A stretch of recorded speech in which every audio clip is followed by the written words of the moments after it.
አንድ የጤና ባለሙያ ፋይናንሻሊ ስቴብል ባለመሆን ውስጥ ሲያልፍ ሙያው ላይ ምን አይነት ጉዳቶች ሊኖሩ ይችላሉ? አባትየው ከስራ ተናዶ መጣ፣ ቤት ባለቤቱን ተቆጣ፣ ባለቤቱ እያተበሳጨች ልጁን ተቆጣች፣ ልጁም ደግሞ ምንም ባላጠፋሁት እንዴት እንዲሉኛል ብሎ ደረጃ ላይ ሲወጣ ድመቷን አገኛት፣ አንቺን ብትሆኛለ እና መታት የሚል አንድ አለ። ስለዚህ ለኑሮ ላይ የሚፈጥሩ ጫናዎች ስራ ቦታ ላይ ይንጸባረቃሉ። ጤና ሕክምናንና እንክብካቤን አብሮ ማካተት አለበት። የቤት ኪራይ ዛሬ ማታ ስመለስ እንዴት ነው ወር የልጆችን ትምህርት ቤት እኮ አልከፈልኩም ልጆችን እንዲያርጓቸው ይሆን ወይ ብሎ የራሱን ሀሳብ ይዞ ከመጣ ግን በቼክሊስት ማትለዩ እንደ ሜዲካል ዳይሬክተር እንግዲህ ስንቆጣጠር መድኃኒት ተሰጠ አልተሰጠም፣ ለምን ዘገየ ማየት የምንችላቸው አሉ። ግን ፈገግ በሉ ከልባቸው ደስተኛ ሆናቸው ሰው የሚለውን ግን በቼክሊስት የምታገኙ ነገር አይሆንም። አንድ የጤና ባለሙያ ወደ እርስዎ መጥቶ ፋይናንሻሊ ብቁ መሆን እፈልጋለሁ፣ ፋይናንሻል ስቴቢሊቲ እንዲኖረኝ እፈልጋለሁ ቢሎት ምን ምክሮችን ይሰጡታል?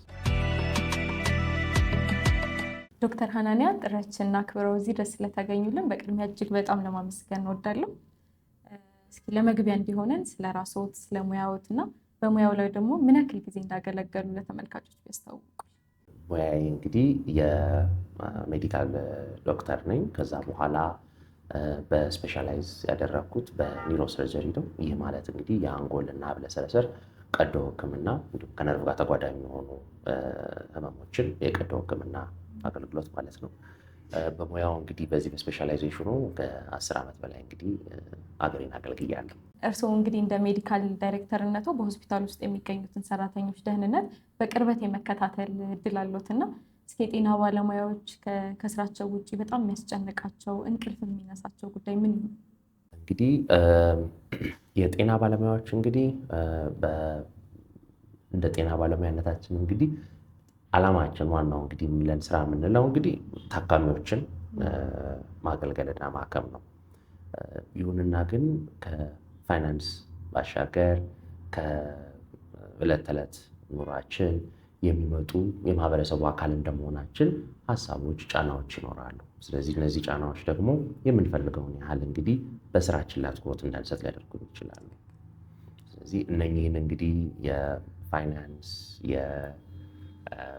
የማህበራዊ ጫና እንበለው፣ የቤተሰብ እክሎች፣ ችግሮች፣ በመንፈሳዊ መታወክም በለው ያሉትን እንግዲህ ሁሉ የዕለት ተዕለት ስራዎች ላይ እንግዲህ ጫና ሊያስከትሉብን ይችላሉ። እነኚህ ጫናዎች ደግሞ ስራችን ላይ በብቃት እንዳንወጣው ተግዳሮት ሊሆኑ ይችላሉ። እስኪ ሙያዊ ጉዳቶችን ደግሞ እንመልከት። አንድ የጤና ባለሙያ ፋይናንሻሊ ስቴብል ባለመሆን ውስጥ ሲያልፍ፣ በገንዘብ ችግሮች ውስጥ ሲያልፍ ሙያው ላይ ምን አይነት ጉዳቶች ሊኖሩ ይችላሉ? ለምሳሌ ከታካሚ እንክብካቤ አንጻር ሊሆን ይችላል፣ ስራው ላይ ትኩረት አድርጎ ከመስራት አንጻር ሊሆን ይችላል፣ ከስራ ባልደረቦቹ ጋር በደንብ ተናቦ ከመስራት አንጻር ሊሆን ይችላል። ምን አይነት ሙያዊ ጉዳቶች አሉት ብለው ያስባሉ? በጣም ጥሩ። እንግዲህ የጤና ባለሙያ ስንል የተለያየ ስራዎች በውስጡ ያቀፈ ነው። እንደ ጤና ብለን አንድ ላይ እናደርጋቸዋለን እንጂ የተለያዩ አይነት ስፔሻሊቲዎች ሁሉም የራሱን አስተዋጽኦ የሚያደርግበት የቡድን ስራ ነው። በፋይናንስ እና በኢኮኖሚ ብቻ በመጨነቅ ሳይሆን ማንኛውንም አይነት ጭንቀት ከስራ ውጭ የሚኖር ጫና ወደ ስራ ተመልሶ የሚመጣበት ሁኔታ ብዙ ጊዜ አለ። የልጁ ለምን ድመቷን መታት ነው ምንም ጠለዛት የሚል አንድ ጨዋታ አለ እና አባትየው ከስራ ተናዶ መጣ፣ ቤት ባለቤቱን ተቆጣ፣ ባለቤቱ እያተበሳጨች ልጁን ተቆጣች፣ ልጁም ደግሞ ምንም ባላጠፋሁት እንዴት እንዲሉኛል ብሎ ደረጃ ላይ ሲወጣ ድመቷን አገኛት፣ አንቺን ብትሆኛለ እና መታት የሚል አንድ አለ። ስለዚህ ልክ እንደዛ ሁሉ እንደሚታስበው የስራ ቦታና የመኖሪያ ቤት የግል ኑሯችን ተለያይቶ የሚቀመጥበት ሁኔታ ላይ አይደለም። በተለይ ደግሞ በዚህ ዘመን በቴክስት መልእክቶች በምንላላክበት፣ ስልክ ማንኛውም ቦታ ላይ በሚጠራበት የቤት ገመናችን እና ከእሱ ጋር ተያያዥነት ያላቸው ማንኛውም አይነት ለኑሮ ላይ የሚፈጥሩ ጫናዎች ስራ ቦታ ላይ ይንጸባረቃሉ። ጤና ደግሞ በባህሪው ለየት ያለ የሚፈልገው እንክብካቤ አለ። ስለዚህ ጤናን ስናወራ ሕክምና ብቻ አይደለም። ጤና ሕክምናንና እንክብካቤን አብሮ ማካተት አለበት። ስለዚህ በአብዛኛው ጊዜ እንዲያውም በባህላዊ መልኩ ሕክምናውን ለሐኪሞች እንክብካቤውን ለነርሲንግ ተብሎ የሚተውበት ሁኔታ አለ። ልክ ባይሆንም በትክክለኛ አብሮ ሁሉም የተቀናጀና የተቀናበረ ቢሆንም ሕክምና ያለ እንክብካቤ የሚጎለው ነገር አለ። በሮቦት ላደርገው ብትይ አሁን ቻት ጂፒቲ ጥሩ አይደለም። ኤኒ አርቲፊሻል ኢንቴሊጀንስ የምንላቸው በጥሩ ሁኔታ ተንትነው ስሜትሽን ስትነግሪያቸው ሊገልጹሽ ይችላሉ። ግን ሕክምና ያለ ሰብአዊ እንክብካቤው ሊከናወን አይችልም ነው። ይህ ደግሞ ምንን ይፈጥራል? የእንክብካቤ የሚለው አካል በግለሰቦች አእምሮ ነፃነት ላይ ይመረኮዛል። ስለዚህ ታካሚያቸው ላይ ብቻ ሙሉ በሙሉ የሚያስተውሉ ጊዜያቸውን የሚሰው ልባቸውም አይደለ አይናቸው ብቻ ሳይሆን ልባቸውም ከታካሚው ጋር ለሆኑ ምን ተሰምቶት ነው፣ ምን አጋጥሞት ነው፣ ላገላብጠው ወይ እንዲህ የሚለውን ነገር አብሮ ያካትታል። ያ ባልሆነበት ሁኔታ ሕክምናውን ብቻ መስጠት መድኃኒት ሰዓቱ ስለደረሰ መስጠት እና መድኃኒቱን ግን ስሰጥ ትንሽ ጊዜ አሳልፌ አጫዋቾቼ ያችን ነገሮች አረሳስቼም ሊሆን ይችላል ስናደርገው የተለየ ሌቭል እንክብካቤውንም ከፍ ያደርገዋል ደረጃውንም። አሁን ለብቻ ለይቼ ለማወጣልሽ ልበልሽና የህፃናት ሕክምና ከሆነ ህፃናት አይተው የሚለዩበት ሁኔታ አለ። ፈገግ ያለ ፊት ሲያዩ ምን ሲሉ እነሱም ከህመማቸውን ቢኖራቸው መልክ አይተው ምን ብለው ለመጫወት የፈሩትን ምን ያሉትን የምናላቀቅበት ሁኔታ አለ። አንድ ባለሙያ ግን ቤቱ ላይ የራሱን ግን ሀሳብ ይዞ ከሆነ ግን እየመጣ ያለው አይደለም የኢኮኖሚ የቤት ኪራይ ዛሬ ማታ ስመለስ እንዴት ነው ወር የልጆችን ትምህርት ቤት እኮ አልከፈልኩም ልጆቼን እንዲያርጓቸው ይሆን ወይ ብሎ የራሱን ሀሳብ ይዞ ከመጣ ግን ያንን እዚች ጋር የምትጠብቂያትን በቼክሊስት ማትለዩ እንደ ሜዲካል ዳይሬክተር እንግዲህ ስንቆጣጠር መድኃኒት ተሰጠ አልተሰጠም ለምን ዘገየ ማየት የምንችላቸው አሉ። ግን ፈገግ በሉ ከልባቸው ደስተኛ ሆናቸው ሰው የሚለውን ግን በቼክሊስት የምታገኘው ነገር አይሆንም። ፈገግ በሉ ስትይ እምቢል ዝም ብሎ የውሸት ብቻ ነገር አሳይተው ጭራሽ እንዲያውም ታካሚውን ምንድን ነው እየገለፈጡብኝ የሚሄዱ አይነት ስሜት ሁሉ ፈጥሮ ሊሆን ይችላል። ስለዚህ ያንን አካል ጤና ባለሙያ ማንም ሰው ሲሆን ጤና ነው የሚፈልገው ሲል በሙያ ውስጥ ሲቆይ ያንን የመከራ ጊዜ ከሌሎች ሰዎች ማዳን ከዛ ከመከራቸው እንዲወጡ ማድረግ የሚለው ፍላጎት ሁላችንም ውስጥ ኖሮብን ነው ሙያ ውስጥ የገባ ነው። ያንን ግን በሙሉ አቅማችን መተግበር የምንችለው እንደዚህ አይነት ሀሳቦች የማይኖሩ ከሆነ ነው። በሌላ ዓለም በኦፕራሲዮን ላይ ለምሳሌ ደግሞ በወስድሽ ለስህተቶች ሊያጋልጥ የሚችል ነገር ይሆናል ማለት ነው። ስለዚህ ቆጠራ ላይ የመሳሳት እድሎች ይኖራሉ። አቴንሽንን ፎከስ አድርጎ ያለመቆየት አንዳንድ ጊዜ ትንሽ ደቂቃዎች ላይ የሚኖሩ ቅጽበት ስህተቶች ያንን ሊፈጥር ይችላል። በዛ ላይ የማስታወስ ክህሎትንም አብሮ ያካትታል። ስለዚህ ሁሌ በአንድ ጀንበር የምታነቢው ነገር አይደለም። ስለዚህ በፊት የተማርሽውን ማስታወስ ይፈልጋል። አሁን ካለው ስሜት ጋር ማቀናበር ይፈልጋል። እንደዚህ አይነት ነገሮችን ለመስራት የአእምሮም አቅም ክፍት ሆኖ እዛ ላይ ብቻ ጊዜውን ማባከን መቻል አለበት። ልክ እንደ ኮምፒውተር ሃርድ ዲስክ አድርገሽ ውሰጂው ወር እንደ ራም አድርገሽ ውሰጂው። እኩል ሰዓት ላይ 3-4 ነገሮችን አፕዴት እጭንብሃለሁ ብትይው የትኛውንም አፕዴት ሳይሰራ አይደለም ስታክ አድርጎ እንደገና ሪቡት እንደምታደርጊው ልክ እነዛ አንጎልንም አእምሮንም እንደዛ አድርጎ ማሰብ ይቻላል። ማሰብ እኩል ሰዓት የሚችላቸው የተወሰኑ ነገሮች አሉ። ከዛ በላይ እንዳይሆን ማድረግ አስፈላጊ ነው። ስለዚህ የፋይናንስ የቤታችን የግል የፋይናንስ ችግራችን ይህንን ይዞ የሚመጣ ከሆነ ስራው ላይ የሚኖረው ጥራቱ ላይ ልትዩ ትችላለሽ። የደንበኛ የማስተናገድ የከስተመር ኤክስፒሪየንስ አፕሊፍት ብለን እንግዲህ አሁን በሆቴል በሆስፒታሊቲ የሚወራውን ኮንሰፕት ከሕክምና ያንን እንግዲህ እየቀነሰ እየጠፋ ይሄዳል ማለት ነው። ስናነሳ ነበርና የጤና ባለሙያዎች በጣም ብዙ በርደን ተቋቁመው ነው የሰውን ልጅ ህይወት ለማዳን ሌት ተቀን በተለይ እንደኛ ሀገር ላለ ሀገር ደግሞ አንድ የጤና ባለሙያ በጣም ለብዙ ሺህ ሰው እንዲደርስ ነው ኤክስፔክት የሚደረገውና ነገር ግን በቀላሉ ለፋይናንሻል ኢንስቴቢሊቲ ሲጋለጡ እንመለከታለን እና ምናልባት የተለየ ምክንያት ይኖረው ይሆን? ይሄ የሆነበት ምክንያት በቀላሉ ከሌላው ሰው የተለየ ለፋይናንስ አለመረጋጋት ተጋላጭ የሚሆኑበት ምክንያት ለምን ደህየህ ብለን አንድ ሰው ብንጠይቅ እንግዲህ በእኛ ሀገር እንግዲህ 40 ቀን እድሌ ነው ብሎ የሚመልስልሽ ብዙ ሰው ሊኖር ይችላል። አይ ይሄኛው ፖሊሲ እኮ እኔ ካሰብኩበት ነገር ጋር ሳይሳካልኝ ስለቀረ ነው ወይንም የፖሊሲው እንዲመቀየር ነው ይሄን ያመጣብኝ ብሎ ግን ደፍሮ የሚናገር ወይንም ያንን አያይዞ ካለበት ነባራዊ ሁኔታ ጋር የሚያያይዝ በጣም ጥቂት ሰው ነው ማለት እችላለሁ። ከዛ እንግዲህ የጤና ባለሙያም ከዛ ያልተለየ የተወሰኑ ነገሮች ይኖሩናል ማለት ያሉት ለጤና ባለሙያው የሚኖረው ከሲቪል ሰርቪስም እይታ ባይሆኑ ከሌላው ዓለም ላይ ያለው አድቫንቴጅ ወይም ጠቀሜታ ወይም የጤና ባለሙያውን መብትና እንደዚህ አይነት ተጓዳኝ ጥቅማጥቅሞችን ከዚህ አንጻር ተከታትሎ እያስጠበቀ ወቅቱን ጠብቆለት የሚሄደው አይነት ስርዓትም ስለሌለንም ሊሆን ይችላል። ከዛ ባሻገር ግን የፋይናንስ እውቀቱም አንድ ራሱን የቻለ ሁኔታ ነው እና ያው እንግዲህ ሁሉም ሰው ፋይናንስና አካውንቲንግ እንግዲህ አይማርም። ግን መቼም በመጠኑ ያህል እንግዲህ አቀናብሮና ግን አጣጥሞ ማስኬድ ግን ያስፈልጋል። ስለዚህ ይህንን የፋይናንስ እውቀትና የፋይናንስ ክህሎት በተወሰነ መልኩ ለጤና ባለሙያዎች በተለይ በዘመነ መልኩ ማስረዳትና ማሳወቅ ያስፈልጋል የሚል ግለሰባዊ አመለካከት አለኝ። እስኪ ወደ መፍትሄው ደግሞ እንምጣ። እስካሁን ስናነሳቸው የነበሩ ተግዳሮቶችን ለመፍታት ያለንን ፋይናንሻል ኢንስቴቢሊቲ ለመፈወስ ምን መፍትሄ መወሰድ አለበት ብለው ያስባሉ? አያይዘው ደግሞ እንዲያነሱልኝ አንድ የጤና ባለሙያ ወደ እርስዎ መጥቶ ፋይናንሻሊ ብቁ መሆን እፈልጋለሁ፣ ፋይናንሻል ስቴቢሊቲ እንዲኖረኝ እፈልጋለሁ ቢሎት ምን ምክሮችን ይሰጡታል? አብዛኛው የጤና ባለሙያ ማለት እችላለሁ ወይም ጨምሮ እንግዲህ ተቀጣሪ የሚል አይነት ሞዴል ውስጥ ነው ያለነው። ስለዚህ በአለው ስርዓት ባለን ሲስተም ውስጥ እርከኑ ሊለያይ ይችላል። ኃላፊ የሚኖር ይሆናል፣ በሆነ ክፍል ሊሆን ይችላል። ግን እርከኑ ቢለያይም ተቀጥሮ በመስራት እነዚህን ነገሮች እናመጣለን የሚል እሳቤ አለ። ይህ ማለት እንግዲህ ድርጅቶቹ ቀጣሪ ብለን የምንላቸው ድርጅቶች፣ ተቋማት፣ ሚኒስትሪያል ቢሮዎችን ቢያቸው እነኚህ ሰራተኞች ብለው እንክብካቤያቸውን እስከ ዳርቻው ድረስ ማድረስ የሚችሉ ከሆነ ያንን እስከ ዳርቻው ድረስ ማድረስ ካልቻሉ ራሱን የቻለ ብዙ ክፍተቶችን ይዞ ይመጣል፣ በግለሰቦች ደረጃ ማለት ነው። ስለዚህ አንዱ እነዚህን ክፍተቶች ማስተዋል ነው። ሁለተኛው የጤና ዘርፉና ከጤና ጋር ተጓዳኝ የሆኑ ብለን ልንላቸው የምንችላቸው ዘርፎች ላይ እንደ ኢንተርፕረነርን ብለሽ አስቢው፣ ተደራጅቶ መክፈትን ብለሽ አስቢው። እንደዚህ አይነት ነገሮችን ፐርሱ ካለማድረግ ካለመከተልና ካለማስኬድ የመጡ ክፍተቶች ናቸው። ስለዚህ እነኚህን አማራጮች አንድ ላይ ማስቀመጥ መቻል አስፈላጊ ናቸው ብዬ አምናለሁ።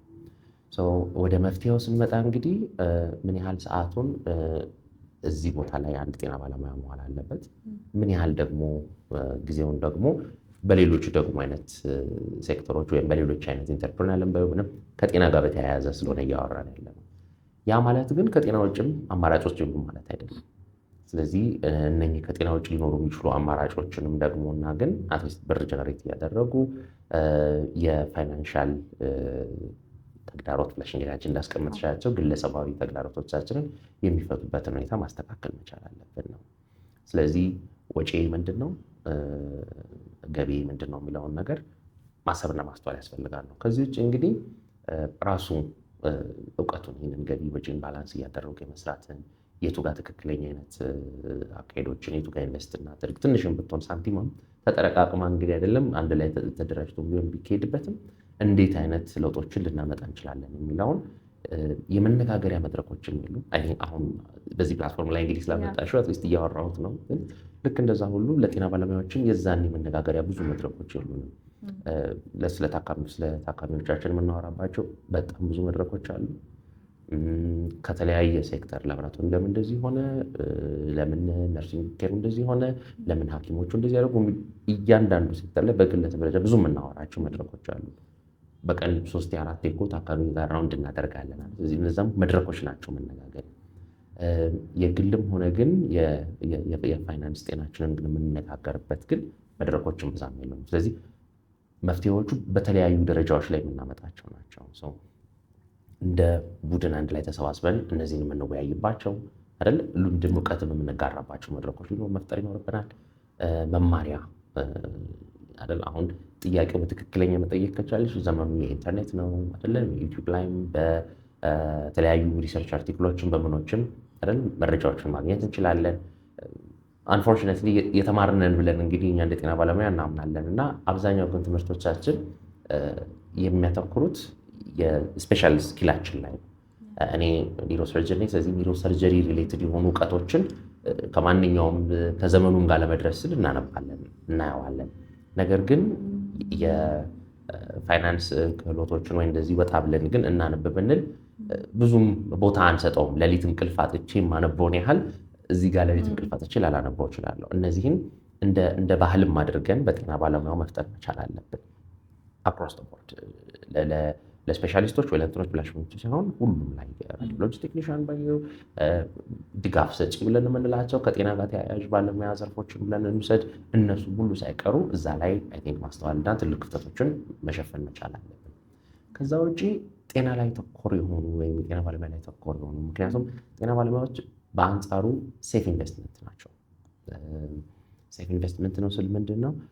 ለመስራት ፈቃደኛ ናቸው። ከዚህ ከዛ አምታቶ እንደው ሪስኮቹን ብለሽ ያው ጊዜ የምታወሪው አይደለም ሪስክና ሪተርን ስለሆነ ፋይናንስ ላይ እና በሪስክ አንጻር እንግዲህ ሪስኩን በተቻለ መጠን ሚኒማይዝ ለማድረግ የሚቻልባቸው ባለሙያዎች ናቸው እና ከነሱ ጋር አብሮ ለመስራት ፈቃደኛ የሆኑትም ሌሎችም ሴክተሮች አይ ቲንክ ሌሎችም ኢንቨስተሮች በላቸው ኦር እንደናንተም ሳኮ ከሆነ እነዚህ መፍትሄዎችን ለማበጀት አመቺ ናቸው እያምናለሁ። እዚህ መፍትሄዎቹን በእንደዚህ አይነት አቅጣጫዎች ላይ ልንዳስሳቸው እንችላለን። በጣም አሪፍ። ተመልካቾቻችን ከዶክተር ሀናንያ ጅንባይ ጋር እያደረግን ያለው ቆይታ ይቀጥላል። ካፍታ ረፍት በኋላ ተመልሰን እንገናኛለን። ዶክተር እንግዲህ እርስዎም በሙያዎት እንደሚያውቁት አንዳንዴ ውስብስብ የሆኑ በሽታዎች ሲያጋጥሙ ለተሻለ ሕክምና ወደ ስፔሻላይዝ ወዳደረገው ሐኪም ሪፈር ይጻፋልና እኛ ደግሞ እንደ ተቋም ገንዘብ ላይ የጤና ባለሙያዎች ላይ ነው ስፔሻላይዝ አድርገን እየሰራን ያለ ነው እና እንደ ድሮጋ የጤና ሳኮ ያለ ተቋም መኖሩ ለጤና ባለሙያዎች ለጤናው ዘርፍ ምን አይነት አስተዋጽኦ አለው ብሎ ያስባሉ? እንግዲህ የድሮጋ ሳኮ አሁን መምጣት እንግዲህ በተለይ በሄልዝ በጤና ባለሙያዎች እኛ ጋር እንግዲህ በምናስተውላቸው ብዙ አይነት እንደዚህ አይነት አማራጮች የሉ። እንዲያውም አንድ ሁለትም የነበሩት በመጥፎ ገጠመኞች እንደውም የተቋጩበት ሁኔታዎች ነው ያሉት። ስለዚህ አሁን ላይ ይሄ እነዚህ የሄልዝ ሳኮ መምጣቱ ለአብዛኛው ባለሙያ ብዙ አይነት አማራጮችን ክፍት ያደርጋል ማለት ነው። ስለዚህ ምን እውቀት ቢኖር ምን ፍላጎቱ ቢኖር እውቀትና ፍላጎት ብቻውን ያለ ማስፈጸሚያ አካል ወይንም ለማስፈጸም ሲሞክር አጋር ሊሆን የሚችል አማካሪ ሊሆን የሚችል አካል ሳይኖር ለመተግበር ምኞቶቻችንን ለማስፈጸም አስቸጋሪ ያደርጋል። ስለዚህ የድሮጋ ሳኮ መምጣት እንግዲህ አሁን እነኝህን እንዴት አድርገን እንስራ፣ እንዴት አድርገን አንድ ላይም ተቀናጅተንም ቢሆን የተሻለ የጤና ስርዓት በጤና ስርዓትም ውስጥ ይሁን ከጤና ስርዓትም ውጭ ይሁን በማድረግ የባለሙያዎችን እክል የባለሙያዎችን ጭንቀት እንዴት እየፈታን መሄድ እንችላለን ለሚለው በጣም ትልቅ አጋር ነው፣ በጣም ትልቅ አማራጭ ነው። ስለዚህ ሁሉም ተቋም ሁሉም ጤና ባለሙያ አንድ አይነት እክል አይኖረውም። ስለዚህ ከክልል ክልል የሚለያዩ ችግሮች ይኖራሉ። ስለዚህ ጤና ባለሙያውን አንድ ሌላ ቦታ በመውሰዳችን ብቻ የሚያጋጥሙት ችግሮች የተለየ ይሆናሉ። ያንኑ ጤና ባለሙያ የተለየ ሆስፒታል ውስጥ ወይም የተለየ ጤና ጣቢያ ውስጥ ማስቀመጣችን ብቻ የሚፈጠሩ ክፍተት የተለያዩ አይነት ችግሮች ይኖራሉ። በአንድ እርከን ላይ ያሉ ሆስፒታሎችም ውስጥ ሆኖ አንዱ ሆስፒታል ያለው ችግር ሌላኛው ካለው ከአንድ አይሆንም። አንዱ ሆስፒታል ጠንካራ ሸማቾች ሊኖረው ይችላል፣ ሌላኛው ላይኖረው ይችላል። አንዱ ሆስፒታል ውስጥ ያለው አንድ ጤና ባለሙያ የተሻለ የሆነ የብድር ስርዓት እንበለው በተቋሙ ብድርና ቁጠባ ውስጥ ሊኖረው ይችላል። አንዳንድ ተቋማት ያም የሌላቸው አለ። ልክ እንደ እድርም ብትዩ አይደለም በችግር ጊዜ የሚደራረስ ቡድን አለ፣ የማይደራረስ ደግሞ ተቋም አለ። ፕሮፌሽናል ብቻ ወረን ስራችንን ብቻ ከዚህ ውጭ አለ አያስፈልግም የሚልም ደግሞ ይኖራል። ስለዚህ ይህንን የተለያየ ልዩነቶች በችግሮቹ ልዩነት እንደሚኖራቸው ሁሉ አሁን እዚህ ጋር ድሮጋ ሳኮ ሲመጣ ከስተማይዝ የማድረግ ኦፕሽን አለው። ሚኒንግ እኔ ያለሁበት ተቋም ይሄ ነው እክሉ፣ እንዲህ ነው ችግራችን፣ ይህን መስራት እንፈልጋለን ስንል ያማክራል። ከአለው ነባራዊ ሁኔታ ጋር ከዛ ኮንቴክስት ጋር ሆኖ ይህን መፍትሄ ብናቀርብላችሁ ሁሉ አማራጭ ያስቀምጣል። ያን አማራጭ መያዝ በጣም ትልቅ ወደፊት የሚያስኬድ እርምጃ ነው ብዬ ነው የምወስደው። በቅርቡ ድሮጋ የጤና ሳኮ እና ግሩም ሆስፒታል የመግባቢያ ስምምነት ተፈራርመው ነበር እና እስኪ አብሮ የመስራት ስምምነቱ ላይ አንዳንድ ሀሳቦችን ብናነሳ ደስ ይለኛል። በጣም ጥሩ። እንግዲህ የድሮጋ የጤና ሳኮ ከግሩም ሆስፒታል ጋር እንደዚሁ እንዴት አድርገን ለጤና ባለሙያዎቹ ማመቻቸት እንችላለን፣ ለጤና ባለሙያዎች ላለባቸው አሁን ለጠቀስናቸው ተግዳሮቶች ምን አይነት ነገሮችንስ አብረን መስራት እንችላለን የሚሉትን አማራጮች ሄደናል። ስለዚህ ያው በጥልቀት እንግዲህ ኢቮልቭ እያደረገ እየተሻሻለ እና ከቀን ወደ ቀን ሀሳቦችም እየሰፉ እየመጣበትና ጥሩ አይነት እንግዲህ ዝምድና ብለን ኦልሞስት እንደ ቤተሰብ ተቀላቅለናል ማለት የምንችልበት ደረጃ ላይ እየደረስን ነው። ሰው እንደ ጉሩም ሆስፒታል እንደሚሰሩ ሰራተኞች እንግዲህ የተለያዩ ግለሰባዊ የሚሆን እንግዲህ ጥቅማቸው የሚፈልጉትን ድጋፍ፣ የፋይናንስ ምክር እንደዚሁ ከድሮጋ የጤና ሳኮ እያገኙበት ያለበት ሁኔታ አለ። እንደ ተቋምም እንግዲህ ጤና ባለሙያዎቻችን ጊዜያቸውን ሰውተው ስራቸው ላይ የሚያባክኑበትን እና ጊዜያቸውን በሚያባክኑበት ጊዜ ደግሞ በጤናው ላይ በሕክምና ላይ በሚያሳልፉበት ጊዜ ሀሳባቸው ሳይበታተን የግል የፋይናንስ ችግራቸውን በመጠኑ ቢሆን በቀረፈ ሁኔታ የተሻለ ሕክምና የተሻለ አገልግሎት ለታካሚዎቻችን የሚሰጡበት ሁኔታ እንግዲህ አመቻችተናል ብለን እናምናለን። ስለዚህ ጤና ባለሙያዎቻችን ሙሉ ሀሳባቸውን ታካሚዎች ተገልጋዮቻችን ላይ ማሳለፍ ይችላሉ። እንደ ድሮጋ ሳኮ ደግሞ አይደለም አብሮ የመስራቱና ጤና ባለሙያዎችን መደገፍም አንዱ የጤና ሳኮ ሀሳብ ስለሆነ ያንንም አብረን ያመቻቸንበት ሁኔታ አለ። ከዛ ውጭ እንግዲህ ሌሎች ደግሞ እንደ ተቋምም እንደዚሁ ምንም የምንደጋገፋቸው ነገሮች አሉ የሚሉትም ደግሞ እየሄድንባቸው ያለንባቸው ሁኔታዎች አሉ። እስካሁን ያነሳናቸው የፋይናንሻል ስቴቢሊቲ ላይ የሚፈጠሩ ተግዳሮቶች አሉና ጠቅለል ለማድረግ ያክል እየተመለከቱንም ላሉ የጤና ባለሙያዎች በዚህ መንገድ እያለፉ ላሉ በገንዘብ ችግር በፋይናንሻል ስቴቢሊቲ ውስጥ እያለፉ ላሉ የጤና ባለሙያዎች አንድ ተግባራዊ መሆን የሚችል አጭር ቆንጆ ምክር ቢሰጡልኝ ደስ ይለኛል። እንደ ጤና ባለሙያ አብዛኞቻችን አንድ ጀልባ ውስጥ ነው ያለነው፣ አንድ መርከብ ውስጥ ነው ያለነው። አካባቢው እየተቀያየረ ነው። ከሶሻሊስት እሳቤ ወደ ካፒታሊስት እሳቤ፣ ጤና ከመብትነት ወደ አፎርድ መደረግ ወደሚችልበት እየተሄደ ነው ያለው። እኛ በዛ ጀልባ ውስጥ ወይም በዛ ታንኳ ውስጥ እንዳሉ ባለሙያዎች ይህንን ማዕበል በትክክል መወጣትና ማለፍ አለብን ብዬ አምናለሁ። ያንን ለማድረግ ደግሞ ሁሉን አማራጮች ማየትም ያዋጣል የምንለውንም መከተል ይኖርብናል። የትኛውም ካፕተን መርከቡን ወይም ጀልባውን የሚመራ ሙሉ በሙሉ ይሄ ነው ብሎ ወደፊቱን ተንብዮ መናገር አይችልም። ግን ድሮጋ ሳኮ በዚህ በኩል ብንሄድ ተጋግዘን ይህን ማዕበል ልንወጣው እንችላለን የሚል አማራጭ እየሰጠ ነው ያለው። አይ ቲንክ ያንን አማራጭ እንግዲህ አብረን መከተልና የሚያዋጣውን እንግዲህ እናያለን ብለን እንግዲህ ተስፋ አደርጋለሁ። ያንን ግን አማራጩን ማየትና መዳሰስ ይጠቅመኛል አይጠቅመኝም ብሎ ግለሰብ ላይ ነው እንዳልኩት ኮንቴክስቹዋላይዝድ ነው።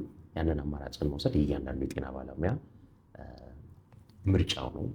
መወሰንም እንግዲህ የሚኖርብን ከሆነ እንደዛ ነው የሚሆነው ማለት ነው። እስኪ በስተመጨረሻ ማንሳት አለብኝ ብለው የሚያስቡት ሀሳብ ካለ ማስተላለፍ የሚፈልጉት መልዕክት ካለ ድል ውስጥ እንግዲህ ድሮጋ እንግዲህ እንደ ሳኮ ይህንን አማራጭ እያቀረበልን ያለው እንደ ጤና ባለሙያ እንግዲህ ሁላችንም አብረን ማደግ የምንችልበት አማራጭ አለ ብዬ አምናለሁ። ስለዚህ ይህንን ገጠመኝ እንግዲህ እንጠቀመው ነው ልል የምችለው። ዶክተር ሐናንያ ጥሪያችንን አክብረው እዚህ ድረስ ስለተገኙልን እጅግ በጣም ነው የማመሰግነው። መልካም የስራ የስኬት ዘመን እንመኝለታለን። ቤቲ ቴንኪዩ፣ አመሰግናለሁ። ተመልካቾቻችን ከዶክተር ሐናንያ ጅንባይ ጋር ያደረግነው ቆይታ ይህንን ይመስል ነበር። በቀጣይ በሌላ እንግዳ እንገናኛለን። በቸር ቆዩ።